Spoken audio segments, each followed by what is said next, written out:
Wise Words presents Peter Rowe. In 1966, as England lifted the World Cup, a new generation was coming of age, one shaped by sacrifice, resilience, and the echoes of distant homelands. Among them was Peter Rowe, born into a Huddersfield where the streets told two stories, one of opportunity and the other of struggle. His parents, like so many, had crossed oceans for a better life, carrying Jamaica in their hearts even as they built a future in Yorkshire. Peter's journey was never simple. A childhood where teachers saw him as an athlete, not a scholar. A first job where racism lurked in the shadows. But in the face of adversity, he found his rhythm, not just in the beat of sound systems that pulsed through Huddersfield's nights, but in the unshakable belief that a community united could rise above anything. Today, Peter's story is one of defiance, of music, and of a vision the African Caribbean community stands tall, owns its future, and passes the torch to the next generation. This is more than just a conversation. This is a call to action. These are Peter's wise words. Full name is Peter Rowe. I was born in 1966. The reason why I can't forget that, it was a World Cup year.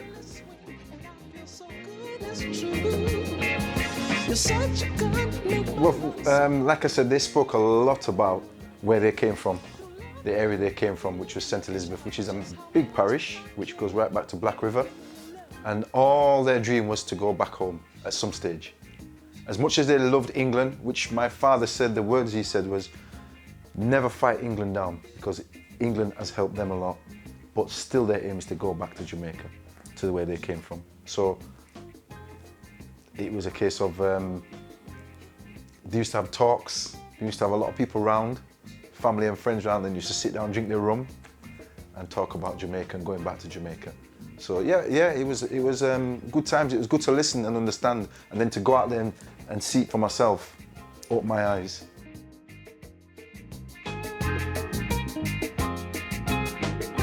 My old man, I'll start. He went to America, and that was by chance. A gentleman that worked in a church said to him he's a big strapping guy, and he would do well in America. But his aim was to come to England. But he thought, let him earn some money. So he went to America. He worked for, I think it was 2 years, but on sugar cane fields and so forth. Came back to England and decided that he wanted to go to America. The gentleman said to him, I'd prefer you to stop with me because I've got something for you in America. So in a sense, we could have grown up in America, but it didn't happen because England was on his mind. He came to England, I think, 1964. He sent for my mum 2 years after, to my knowledge, and they lived in Tottenham, London. That's where they started. Then from Tottenham, they were told through someone in Huddersfield that there's some really nice houses up here. This is where they need to come, and that's what happened. They came to Huddersfield.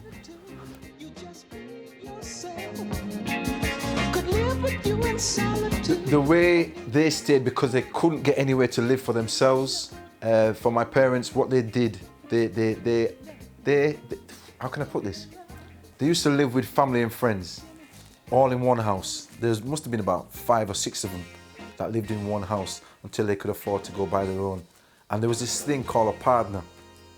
Obviously, it doesn't seem to work as good now, and I know people still do it, but in those days, it paved the way for them to raise a bit of cash so they could go and buy their own place. So they used to live with their own families and friends, but after a little while, those things used to cause a bit of problems, and you know. So my dad eventually moved, saw a property on Halifax Road, and bought it. I'll never forget that, because he told me that was bought for £900, and that's a 4-bedroom house for £900.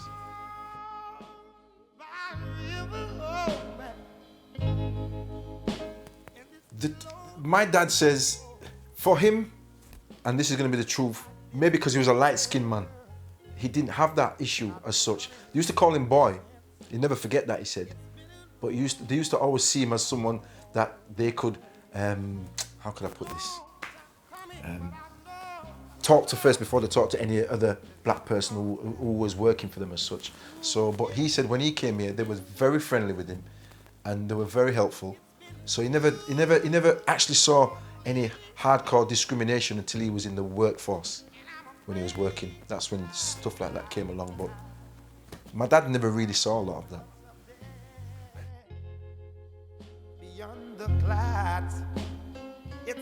My earliest memory of living in the community was that would be in the early 70s and getting up, late 70s, getting up and meeting with Paul Peart, Lloyd Peart and Wesley Williams. I'm saying their proper names now. Who else was there? There was Trevor Brooks. There was a thing with the Halifax Road. A lot of people might not know this, but it was there was the Hanson family. So when we heard the names of these Hanson family, we used to say, "What sort of names are these?" Because they came from Jamaica, and they were called Tantan, Hyman, and they were. I don't know, how can I put this? They were different to us because they were brought up a different way, but we were very close, and that's what I remember in the early days. Moving on to what we used to do, all we used to do was play football. I can honestly say, growing up, I can't remember us getting into any major issues or problems or trouble. We just used to play football. And then what changed my life was getting into music. And my dad said, "What are you doing with yourself? You know that as soon as you leave school, you need to find a job." And so I said, "Yes, but I'm in a sound." Which I thought I thought he was going to say something like, he's not having none of that and none of this kind of Rastaman music and so forth. But he said, "You know what? It'll keep you out of trouble, and you can leave the sound boxes at our house." And that was a God saviour. That was a big help, you know. So, growing up was good. Facing any racial discrimination, yes, I faced it on many occasions. And yes, some people said I was an angry guy and I used to get very upset easy, which maybe I might still do now, but never really got into anything major with anybody or anything like that.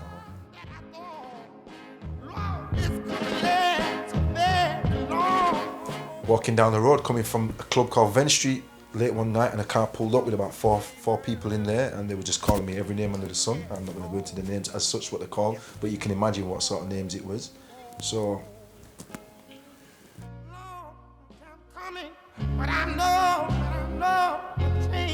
I was when people were talking to me in such a derogatory way, and I was only 17 at the time, I think, it made me angry. It made me angry, but it made me stronger because I know what I wanted to do, and I wasn't afraid of these people. And I made it clear to these people I wasn't afraid of them. I won't go into details what I said, and I dealt with it, but nothing came of it. And I've met this a few times. I've met this a few times when I went into the workplace, how people spoke to me. But I was one of these that I always went up front and made it clear that's not the way to speak to people, and I'm not having that. You know what I mean? Whether I lose my job or not, I was very upfront. You know, so.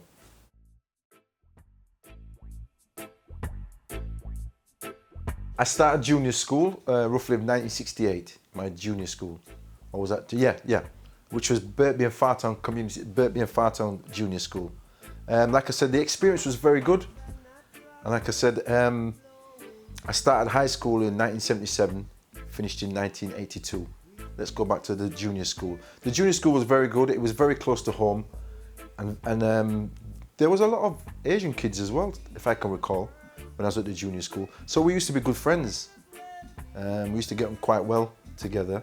The bongo experience, it was like, obviously it was because of my skin colour, and they asked me to play. They asked me they was doing a nativity play of some sort, and they needed someone to play that, and that was pushed towards me to play these little bongos. Which, when I think about it now, when I look back at it, it was it? I don't know what the right word is to use, but it didn't seem right. You know what I mean? It was more forced on me, which I didn't know what even bongos were at the time. But I took it on board, and I played these bongos in a little nativity play that we had of some sort of African thing that we was doing. High school, which was in 1977 to 1982, was the first day at high school. That's when I know that I was going to be challenging. I got caned on my first day. I'm not proud of it. I'm not proud of it at all. And it was because I got into a fight with somebody over somebody wanted to take my football, and that was my pride and joy. So, and this guy was older than me, but he assumed that I was just going to give him the ball, and it turned into a fist fight. And the teacher saw me and asked me, "Who am I?" And I said something that I shouldn't say to him, and they took me to the room, and I got caned. So when I came home the first day, my dad played hell with me. I was going to get sent to Jamaica in 19. I'm going to tell you now. In 1979, 80. Because my parents thought I was going to get into trouble. They thought I was going to go to prison. And then my auntie in America asked if she could take me. But because she was a Christian, I said, no, I'm not going nowhere. I'm not going.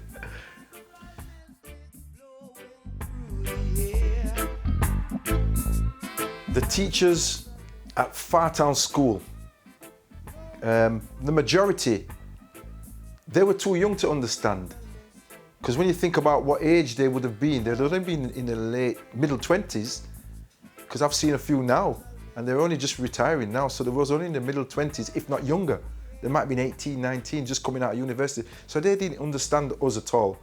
And like I said, they just wanted us to play sports and stuff like that. There was a few teachers that did understand, but they got a backlash from these other teachers. It was like, oh, you're too close to these guys, and you're too friendly with these people, and you're not supposed to be. Where we thought, no, they understand us, and they're giving us an opportunity to express ourselves in the right manner. In fact, your Mrs. Green and your Mrs. France would come to our community centres and listen to our reggae music, when none of the teachers would do anything of that nature. So I respected those people.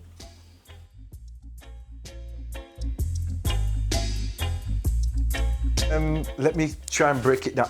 How I would describe the national curriculum then, and I don't know if it's changed now, where the things we used to learn in school wasn't beneficial to me. I don't want to know about Tom McAdam and certain things like that. And I don't want someone, how can I put this? I don't want an English white person, whether male or female, to be telling me about my ancestors and where they come from when they don't know themselves, you know what I mean? Which sometimes makes you feel so low in a classroom environment with other people asking you, so is that where you're from? Do you live in mud huts? And those are the things you used to get.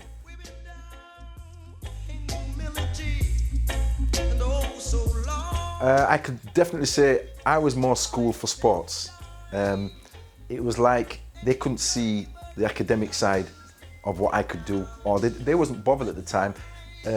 They were more interested in just making sure that I wanted to play. I remember they asked me, this is it. They said, you have to play rugby, you have to play football, basketball. And I said, I'm not doing it. I'm not doing these things. I'm not really interested in that. No, you have to. And there was a thing, I can say it now, called Brutus Bites Bums. I don't know if you remember that when you was at school, and one of the teachers told me, Brutus is a pump, and if you don't do as he tells you, you will get the pump. And I thought, what's that all about? And that's what they used to do. Obviously that could never happen today, but those are the things that were going on. But I could see that they saw me as a leader, and someone that they could express or say something to, that I would say, all right, okay, then we'll try this or we'll do this. Or if they said something to me that I didn't like or I didn't want to do, I wasn't doing it, full stop. So they could see a leader in me, but it was more for sports, academic-wise, than academical-wise. So.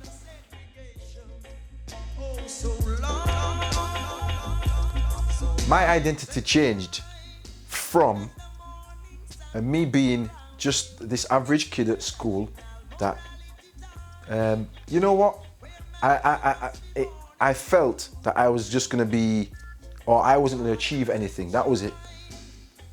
I didn't feel I was going to achieve anything when I was at school, because the teachers told me quite clearly that I wasn't going to achieve anything. I'm going to amount to nothing. That's the word they use. But it changed on the last day of me leaving school, by being told again that they're going to see me in years to come and I'm going to be Mr. Nobody and I won't have anything because I never listened at school. So my dream was to make sure that I did well in life and make my parents proud. And you know, that was how that changed me.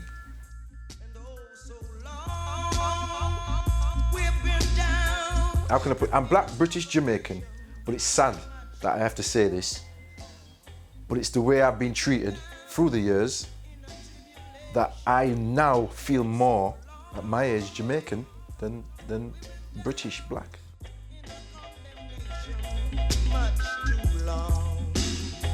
Looking back at my whole career, I don't feel belong to this country. Back of my mind, I'm still thinking, in the next how many years, I may even go back to Jamaica to live because of the way I'm treated, because of things that have happened to me. And I think it's wrong, it's sad, and it shouldn't be like that. And this is causing the young people that are growing up now to be angry. And they're more angry than what we were.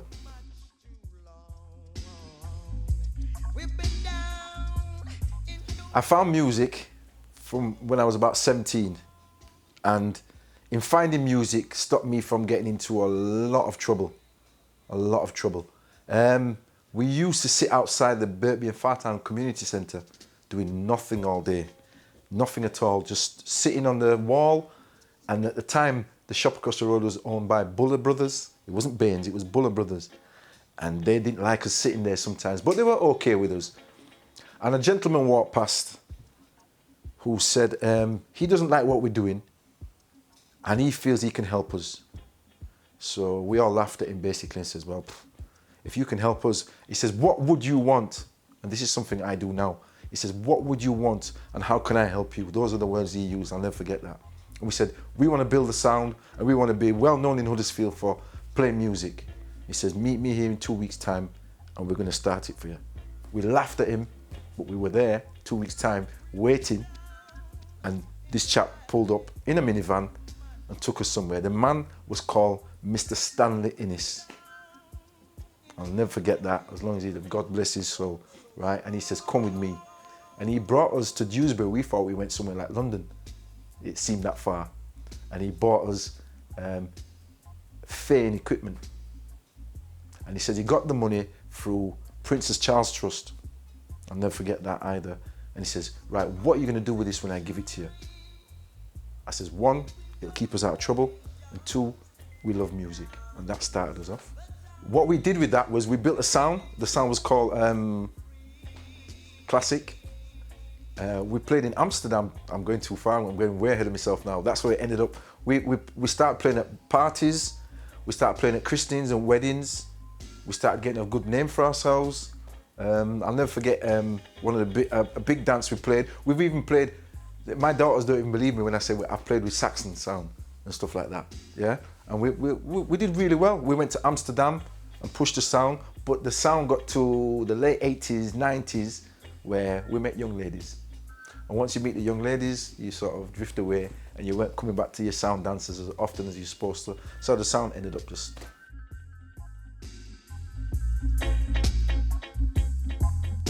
The baddest sound through my years, the 80s, growing up, I'd have to admit would be between, no, let me just break that down to you, because there were sounds before my era.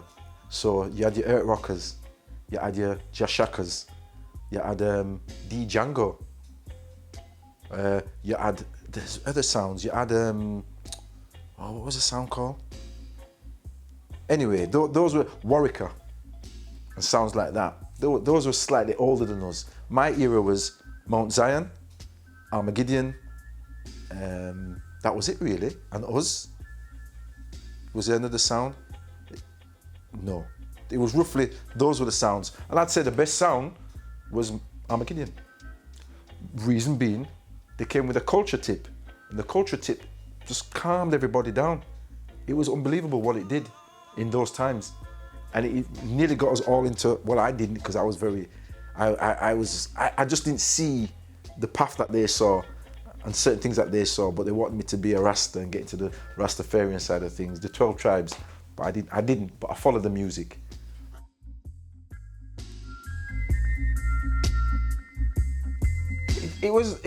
I know the West Indian discipline was good for me. At a 10-year-old, 12-year-old, my job was to carry my mum's bags from Monday Market, right? And certain places that we had two places we had to go. We had to go Mustafa, don't know if you know Mustafa shop, if people know Mustafa shop, which was down Birkby, and a man called John Meat Shop. And what we had to do, my mum would say, I've ordered such and such down there, go down to John Meat Shop and pick up the meat, come. Go on Mustafa and go get such and such. We also had a man called Steve, which was an Asian man that used to come around and sell us our clothes. I've never been to a shop till I was 15, 16. It was a man that used to come around in a van and sell us clothes in a van, and we paid him weekly. But we had respect for our parents, and we listened to what they say. And even when I used to get angry and do my certain things, I would never do that in front of my parents. Never. So the discipline from my parents was very strong, very good, and I respect it. My sort of discipline, I would more likely to get in trouble through my mum than my dad.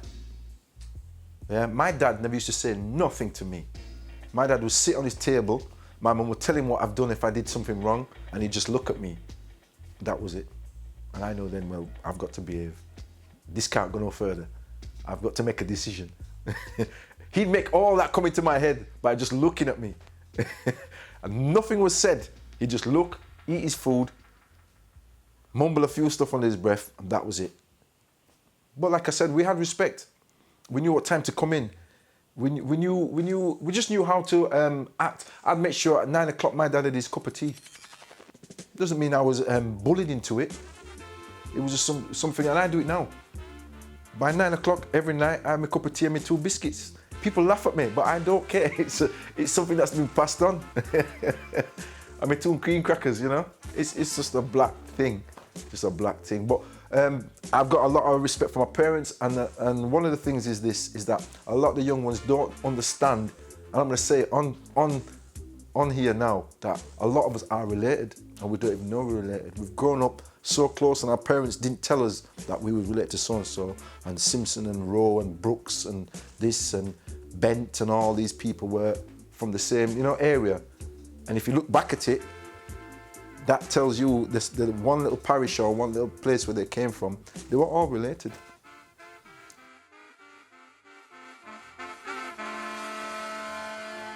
Oh, yeah.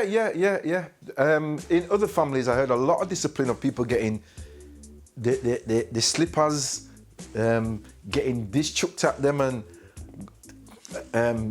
I know for a fact there's a family, I'm not saying who, but they used to get the parents would go outside and get a little piece of sweep, what do you call it? A little branch, and leave whale marks. Can you imagine that now? That can't happen now. That's crazy.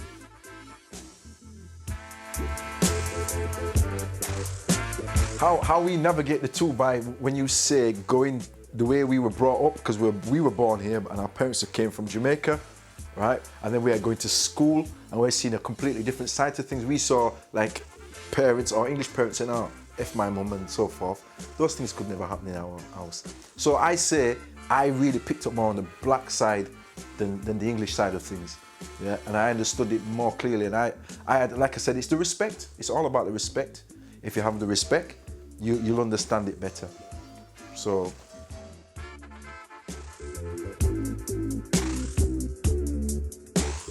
Huddersfield, looking back on Huddersfield and how would I rate it, I would say it hasn't been that bad to black people, but there is pockets of racism here and there, I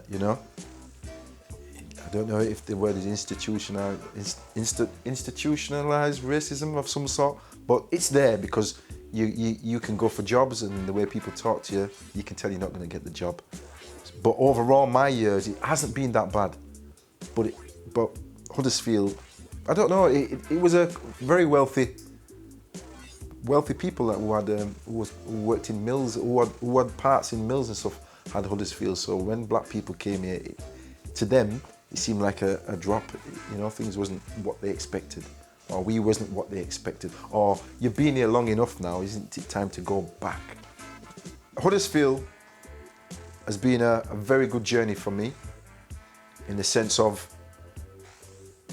I've grown up seeing a lot of things happen, and how things have worked for me. If I can just go back, what changed me as well in Huddersfield is that in, was it 84, 85?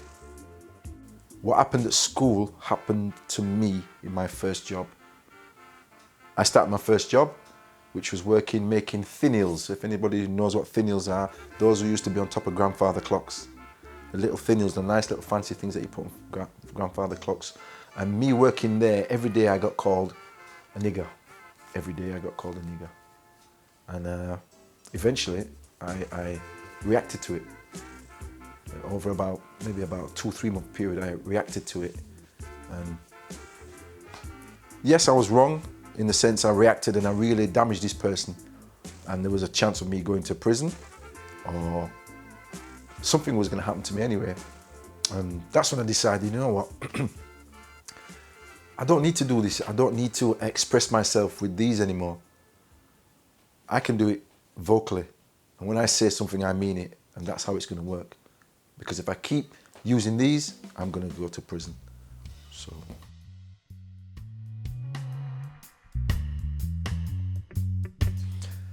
The African Caribbean community right now, they're disorientated. They're all over the place. There is no togetherness with your Grenadian, Jamaican, Barbadians, Trinidadians, people like that, where we need to be one. The only way we're going to make this work is to be one. I say this on so many occasions. We don't own anything. So how can the young ones coming up aspire to anything when there's nothing to aspire to? We have to own, we have to have a building in our main town. Huddersfield is a multicultural town, or it should be a city. So we should have something in our city or our town that stands out, that says, this belongs to us. And it's not something to say you should be ashamed of or you shouldn't have. Every other nation that comes to Huddersfield now has something, so why can't we? And in fact, we should have had it years ago. And it's a shame to know that we still haven't had it yet, and we still haven't talked about having it or owning places, and we don't own anything.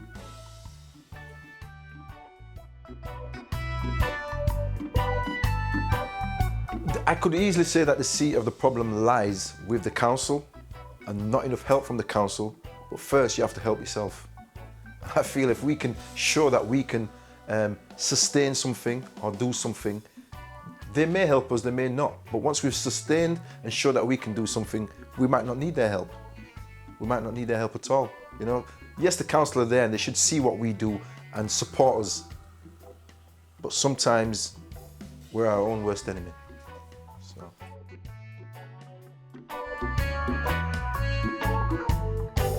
I think the African Caribbean community was a valued community in this town, but it seems to be going down. We're not doing anything for ourselves to make people see that we are worth doing anything for.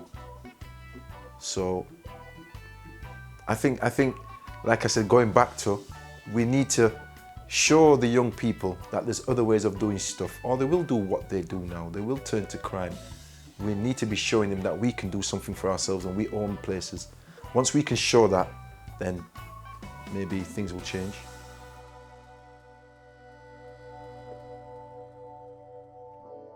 Like I said, I don't think we need community centres really anymore for these young kids that are growing up and so forth. We need a committee of people, of entrepreneurs, or people in the community already that can get together and set something up which is a bit better than just a community centre. Community centre was only offering 4 hours, 5 hours of time of playing pool and playing table tennis. That's not educational, that's not helping anybody. What we need is business people getting together. My personal opinion is I'd love 4 or 5 people get together, buy 3 or 4 properties and get some of these young people in there learning plastering, learning electrical stuff, learning how to design and so forth. That is more important right now in our Huddersfield.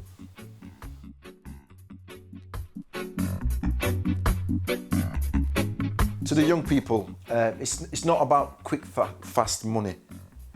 because that goes, what you need to be doing is all right, put it this way. If this might sound wrong to some people, they might say it's not what I'm supposed to say, but I'm going to say it anyway.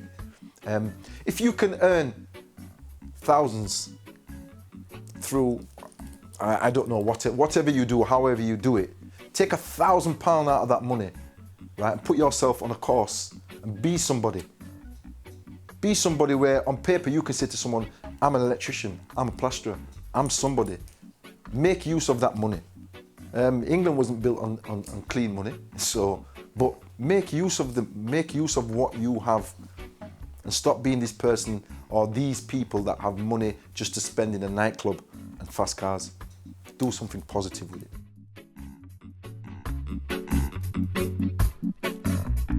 I want to thank them for what they've done and the hardship that they've gone through to get us to this stage. Because if it wasn't for them, you Mr. Innes, was he an MBE? And I've noticed something as well. People have forgotten this man. I've never heard his name called again recently. No one seems to call his name. But Mr. Stanley Innes was a strong figure in this Huddersfield. And the person that I see that has followed his footsteps and is a strong figure to me is a gentleman called Milton Brown. So, you know, this is where we are. And there's going to be more. There's going to be many more to come. But we all have to understand that if we want to prosper, sometimes you have to take a different road, yeah, and get away from this. I tell you what it is. Just to finish off, we like parties. We like blues. We like to be in the dingiest places, yeah, when there's lovely clubs and places out there for you to go, right? So express yourselves in the right way. Do the right thing.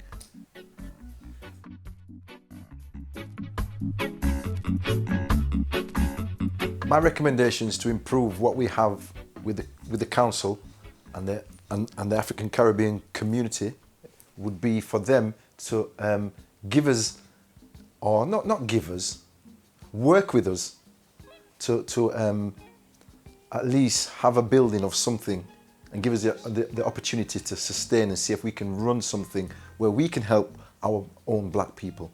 But will that happen? I don't know. That is something where someone is going to have to go, or a few of us will have to go and sit around a table and talk to these people and find out if they're willing to do something of that nature.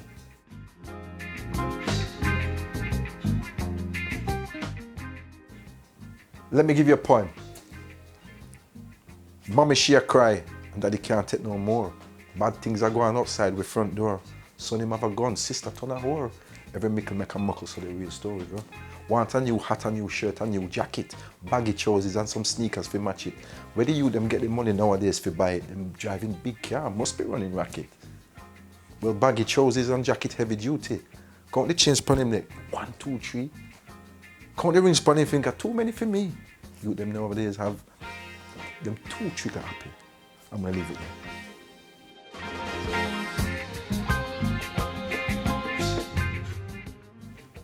My favourite custom or tradition is easy. Sunday dinner with the family. The rice and peas. I miss that, I'll be honest with you. Just having mommy's cooking is always the best cooking. No matter, you know, mom's cooking is always the best. And that is the thing that I miss. And I don't know if families still do that anymore. I'm just going to finish off with something that was said to me regarding when I was running a school. The school was called New Directions. After a few years running this school, and we found it difficult to get any funding or help from the Kirklees or anybody in the area, a gentleman, well-known gentleman, said that if we do want to get higher in this or do well for ourselves, our board has to have a white person on it, which was downhearting and so sad to hear. And obviously we didn't agree with it, and we carried on doing what we're doing till we got to a stage where we thought, yeah, we're doing very well, but that's what we got told, that we need a white person on board. We need a white director, basically.